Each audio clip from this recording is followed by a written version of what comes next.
Hello बच्चों, welcome to CR international online classes. कल हमने अपना पहला वीडियो अब तक भेजा, उम्मीद है आपने देखा होगा, लेकिन उसमें थोड़ा सा कंप्रेशन ज़्यादा हो गया। एक्चुअली पीछे का थोड़ा सा ब्लर आ रहा था, जो अब इस वीडियो में आपको नहीं दिखेगा। पहली बात। दूसरी बात, जब भी पोइट्री पढ़ें, जो हम सेक्शन हमने शुरू किया है, road side stand Robert Frost का एक पोएम है, तो प्लीज़ ये बुक लेके बैठो।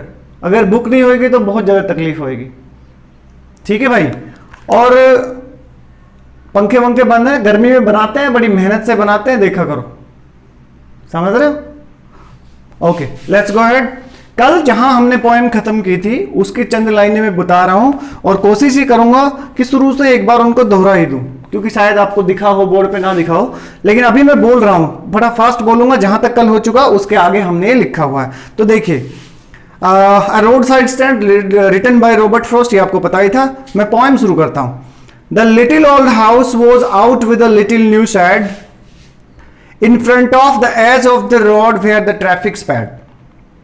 A roadside stand that too pathetically pled, it would not be fair to say for a doll of bread.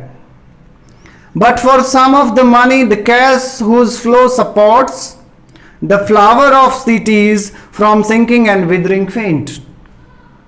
The polished traffic passed with a mind ahead, or if ever aside a moment, then out of shorts. यहां हमने खत्म किया था, तो थोड़ा सा मैं rewind करता हूं। देखो, लास्ट हमारी वर्डिंग ये थी कि वहां से एक छोटा सा रोड साइड स्टैंड किसी ने पुराने घर के बाहर लगाया है। थोड़ा हिंदी बताते हैं जो अभी तक पढ़ा है।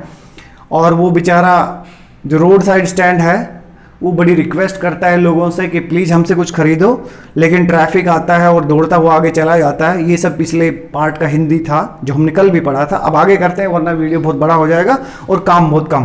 तो चलिए, जहां पे छोड़ा था वो आखिरी line, the police traffic passed with mind ahead, if ever aside a moment, और वो ट्रैफिक अगर थोड़ी बहुत देर कभी रुकता भी है, देन आउट ऑफ शॉर्ट्स, यहां छोड़ा था। और उसके आगे की लाइन है, then out of sorts at having the landscape marred. Then out of sorts, मैंने मीनिंग भी दिया है, शायद आपने देखा होगा। आउट ऑफ शॉर्ट्स का मतलब होता है गुस्से में। भैया, यहां लोग ना गाड़ी रोकते हैं ना कुछ खरीदते हैं। अगर कोई गाड़ी रोक भी लेता है, साइड में लगाता है, तो बड़े गुस्से से, क्या, किस बात पर गुस्सा? At having the landscape marred. Marred होता है स्पॉइल कर देना, टू स्पॉइल। तो उन्हें गुस्सा आता है किस बात पर? कि देखो यार, इन्होंने यहां स्टैंड लगा दिए हैं और इतने ब्यूटीफुल लैंडस्केप को, यानी नेचुरल ब्यूटी को, इन्होंने मार्ड कर दिया है, स्पॉइल कर दिया है। किसके साथ? With the artless paint. Artless paints मतलब कि इन्होंने यहां जो पेंट किया है, जो डिजाइन बनाया है, वो कोई कलात्मक कृति नहीं है। आर्टलेस, बिल्कुल गंदा दिख रहा है। इस बात पे वो गुस्सा होते हैं अमीर लोग, ना कि कुछ खरीदने के लिए रुकते हैं। अगर कभी साइड में गाड़ी लगाते हैं तो ये कहते हैं, यार लैंडस्केप को मार्ड कर दिया इन्होंने, तो बर्बाद कर दिया, कितनी सुंदर जगह थी। चलिए अगली लाइन में, of signs that with N turn wrong and S turn wrong. ठीक है, बड़े गंदे गंदे आर्टलेस पेंट डिजाइन बनाए हैं, और यहां इन्होंने जो सिग्नल बनाए हैं नॉर्थ एंड साउथ वाले, वो भी गलत हैं। ऑफ साइंस, अगर वहां के सिग्नल की बात करें, that with N turn wrong and S turn wrong. N stand for north, S stand for south. तो नॉर्थ और साउथ के जो इन्होंने सिग्नल दिए हैं कि रास्ता ये इधर है, ये इधर है, ये भी इन्होंने बहुत खराब बनाए हैं, गलत बनाए हैं। ऑफर्ड, अब वो जो रोड साइड स्टैंड है क्या बेच रहे हैं उन पे आते हैं। Offered for sale wild berries. ये क्वेश्चन आपसे पूछा जाएगा, what are the objects the road side stand sell? तो please, this is the question. Offered, क्या क्या ऑफर कर रहा है वो? Wild berries in wooden quarts. Wooden quarts, लकड़ी की टोकरियां कह लीजिएगा, छोटे डब्बे कह लीजिएगा, ये एक डिजाइन है लकड़ी का जिसमें वो अपने फ्रूट्स रखते हैं, जैसे कि सेब की पेटियां आपने देखी होगी, ऐसा ही एक design, this is called wooden quartz. तो लकड़ी के डब्बे में, टोकरी में वो अपनी वाइल्ड बेरीज रख के बैठे हैं बेचने के लिए। और crook naked golden squash, crook necked golden squash. अब ये हमने नहीं देखा क्योंकि हम इंडियन लोगों ने, एक्चुअली ये एक वेजिटेबल है जो इधर बहुत कम मिलता है या मिलता होगा, हमने खाया नहीं है। ये बिल्कुल क्या होता है, अपने यहां लौकी होती है, लौकी, तो सेल। तो please this is the question. Offered, क्या क्या ऑफर कर रहा है वो? Wild berries in wooden quarts. Wooden quarts, लकड़ी की टोकरियां कह लीजिएगा, छोटे डब्बे कह लीजिएगा, ये एक डिजाइन है लकड़ी का जिसमें वो अपने फ्रूट्स रखते हैं, जैसे कि सेब की पेटियां आपने देखी होगी, ऐसा ही एक design, this is called wooden quartz. तो लकड़ी के डब्बे में, टोकरी में वो अपनी वाइल्ड बेरीज रख के बैठे हैं बेचने के लिए। और crook naked golden squash, crook necked golden squash. अब ये हमने नहीं देखा क्योंकि हम इंडियन लोगों ने, एक्चुअली ये एक वेजिटेबल है जो इधर बहुत कम मिलता है या मिलता होगा, हमने खाया नहीं है। ये बिल्कुल क्या होता है, अपने यहाँ लौकी होती है, लौकी, तो वो ग्रीन कलर का होता है। ये लौकी की तरह ये भी ऊपर से थोड़ा सा मुड़ा होता है, जैसे कई बार लौकी का कुछ हिस्सा ना, कच्ची लौकी होती है तो ऊपर से मुड़ जाता है, फिर ऐसे सीधा होता है, बिल्कुल वैसा ही होता है ये, पर इसका कलर गोल्डन होता है, थोड़ा पीले कलर का होता है। क्रूक नेक्ड, मुड़ी हुई गर्दन वाला एक वेजिटेबल बेचते हैं विद सिल्वर वॉट्स, और उसके ऊपर, उस वेजिटेबल के ऊपर सिल्वर कलर के कुछ धब्बे होते हैं। उसका डिजाइन ही ऐसा होता है, पीले कलर की होती है और उस पे चांदी जैसे कुछ धब्बे होते हैं। एक वेजिटेबल है। तो दो चीजें उसने बेचने को कहा, वाइल्ड बेरीज और crook necked golden squash with silver warts. अगली लाइन में चलते हैं। और beauty rest in a beautiful mountain scene. भैया ये तीन बात हो गई है एक क्वेश्चन के लिए। ये सवाल पूछा जाएगा कि जो रोड साइड स्टैंड है क्या क्या ऑफर करता है लोगों को। पहला वाइल्ड बेरीज, फिर आप लिखोगे क्रूक नेक्ड गोल्डन स्क्वाश, आप पूरा ही लिख दो विद सिल्वर वॉट्स। और तीसरी बात है और beauty rest in a beautiful mountain chain. और भाई साहब ना सिर्फ ये दो चीजें बेचते हैं बल्कि एक सुंदर नजारा भी लोगों को यहां बेचते हैं, अर्थात दिखाते हैं, जो पहाड़ों के बीच बहुत सुंदरता से बसा हुआ है। Rest in a beautiful mountain. Come, you have the money but if you want to be mean. ये भाई साहब बड़े गुस्से में लिखा है रॉबर्ट फ्रॉस्ट ने। यू हैव द मनी, आपके पास पैसा है, if you, but if you want to be mean, और उसके बावजूद भी अगर तुम नीच हरकत करते हो, मीन का मतलब आप समझते होंगे, you are very mean, he is very cheap, ऐसे वर्ड हम यूज करते हैं। तो वो कहता है you are having money but even after having money if you want to be mean, उसके बावजूद भी अगर आप बहुत मीन होना चाहते हैं, मतलब पैसा खर्च करना नहीं चाहते हैं, व्हाई कीप योर मनी, तो भैया पैसा क्यों रखते हो। दिस क्रॉसली, भाई साहब दिस क्रॉसली का मतलब होता है बेहद गुस्से में। ये ब्रैकेट में लिखा है और ये बता रहा है, ये जो लाइन उसने बोली है ऊपर जो हमने मेंशन की है, ये उसने बहुत गुस्से में बोली है। You have the money but if you want to be mean why keep your money. तुम्हारे पास पैसा है और अगर ऐसे ही पैसा खर्च करना नहीं चाहते, गरीबों को देना नहीं चाहते, तो पैसा रखते क्यों।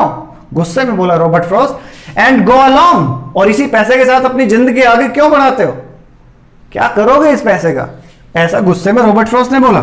अगली बातें, the heart to the scenery would not be my complaint. भैया पोएम बहुत सीरियस है, हर लाइन में रॉबर्ट फ्रॉस्ट का गुस्सा है अमीरों के प्रति, और प्लीज थोड़ा समझना ध्यान से।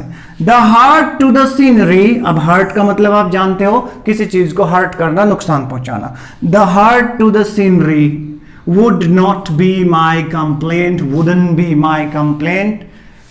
रॉबर्ट फ्रॉस्ट कहता है कि भाई ये जो लोग कहते हैं ना कि यहां की सीनरी को इन लोगों ने बर्बाद कर दिया, ब्यूटीफुल लैंडस्केप को मार्ड कर दिया, भाई ये मेरी कंप्लेंट नहीं है, मैं इस बात की कोई कंप्लेन नहीं करूंगा। The heart to the scenery would not be my complaint so much as the trusting sorrows of what is unsaid. देखो, so much as the trusting sorrows, मैं पीछे से जोड़ता हूं इसको।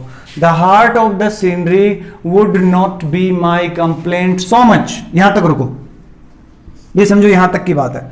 वो कहता है कि सीनरी खराब होने पर मैं कोई ज्यादा कंप्लेंट नहीं करूंगा as the trusting sorrows of what is unsaid, बल्कि कंप्लेंट मैं इस बात की करूंगा कि ट्रस्टिंग सोरोज, ये बात भैया बड़ा जबरदस्त फ्रेज है, इसको समझना है।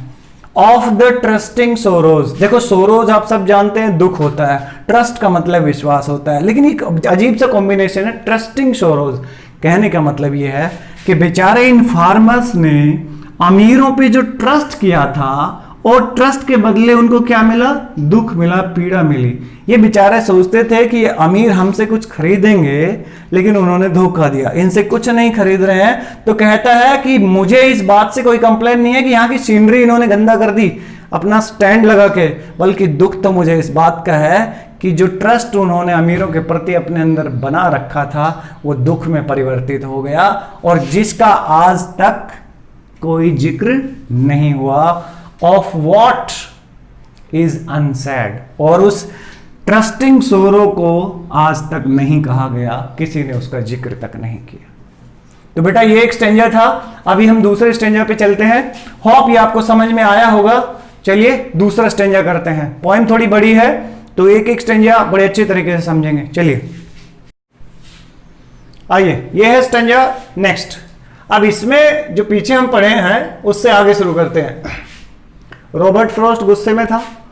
रॉबर्ट फ्रॉस्ट ने लोगों को कहा कि यार अगर पैसा रखते हो तो इन गरीबों के लिए क्यों नहीं देते, इनको दान क्यों नहीं देते, और दान भी नहीं मांग रहे हैं ये इनकी चीजें खरीदो, इनको पैसा दो। तो उस गुस्से को उन्होंने जाहिर किया। अब ये जो स्टेंजा है काफी लंबा चौड़ा है और नीचे तक हम चले गए हैं तो काफी लाइनें हैं। अब सुनिए भाई साहब, इसमें सबसे ज्यादा काम आएगा आपका नॉलेज, फिल्मों का कितना नॉलेज है। अच्छा, काम नहीं आएगा। अमरीश पुरी को सब जानते हो? हाँ जानते होंगे, dangerous man.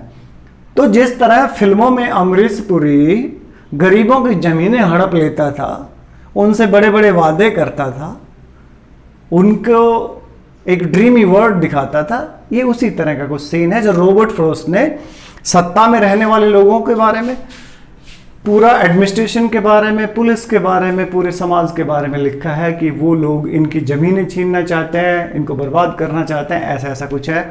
Let's explain each and every line. Come now. Here far from the city we make our road side stand. अब भैया ये कह रहे हैं गरीब लोग कि भैया शहर से इतनी दूर हम अपने रोड साइड स्टैंड लगाते हैं, and ask for some city money to feel in hand. थोड़ा सा शहर का पैसा मांगते हैं, अपने हाथों में हम भी वो पैसा महसूस करना चाहते हैं। To try to feel in hand, to try if it will not make our being expand. और ये कोशिश करके देखना चाहते हैं कि इस पैसे के बाद भी क्या हमारे जीवन में खुशियां नहीं आएंगी। एक बार पैसा दो तो सही, हम भी कोशिश करें अपनी जिंदगी को make our being our life expand, बढ़ाना चाहते हैं। मेक आवर बीइंग एक्सपेंड कहने का मतलब हम थोड़ा सा थोड़ा अंग्रेजी में आते हैं। We want some city money to feel in our hand so that our lives can be prosper like the lives of the city people. Next line, to try if it, okay हो गया, and give us the life of the moving pictures. अब ये जब तक दोनों लाइनें नहीं बोलेंगे एक दूसरे से कनेक्ट नहीं होंगे। And give us the life of the moving pictures, क्योंकि अगर एंड से जुड़ा है तो पीछे वाली बात से ही जुड़ा है भैया। तो कहता है वो पैसा हम फील करना चाहते हैं कि वो हमारी जिंदगी में खुशियां लाएगा, एक्सपेंड होंगी या नहीं होंगी। And give us the life of the moving pictures, और ये पैसा हमें फिल्मों जैसी दुनिया, पिक्चरों जैसी दुनिया देगा। यानी फिल्मों जैसी दुनिया से क्या मतलब, life of the moving pictures से क्या मतलब, हाँ, the life of the rich people, the glittering world, the shining world. तो कहते हैं कि ये पैसा जब हमारे पास आएगा तो क्या हम ये फील करना चाहते हैं कि क्या हमारी लाइफ भी सिटी वाले लोगों जैसी हो जाएगी, फिल्म स्टार जैसी हो जाएगी। Promise that the party in power is said to be keeping from us. अच्छा, प्रॉमिस क्या किया जाता है जी? कीप किया जाता है। जैसे कहते हैं ना अपना वादा निभाना भाई, तो हम क्या बोलते हैं? Keep your promise. तो अब कीप वर्ड का रिलेशन प्रॉमिस से। अब देखो, प्रॉमिस दैट, वो वादा, that the party in power is said to be keeping from us, कि सत्ता में आने वाले लोग, राजनेता लोग, जमींदार लोग, अमीर लोग जो वादा हमसे करते हैं और वो निभाते हैं, ये हम देखना चाहते हैं क्या हमारी जिंदगी में भी कुछ शाइनिंग आती है। From us it is in the news, ये थोड़ा अलग स्टेंजा है इनसे। तो भैया इसमें तो उन्होंने कह दिया शहर का थोड़ा सा, we want some money from the city people so that we want to know that money can help us to make our life prosper or not, and secondly we also want to live lives like superstars and film stars. So please give us a chance, give us some money so that we can be prosper. Next now, it is in the news, ये है जी अमरीशपुरी वाला dialogue. It is, इसमें Robert Frost बहुत गुस्से में, it is in the news that all these pitiful किन। अब भाई साहब पीटी का मतलब समझते होंगे, जिस पर रहम आए, दया आए, पिटीफुल। किन का मतलब वैसे रिलेटिव्स होता है, रिश्तेदार होता है, जानकार होता है। चलिए,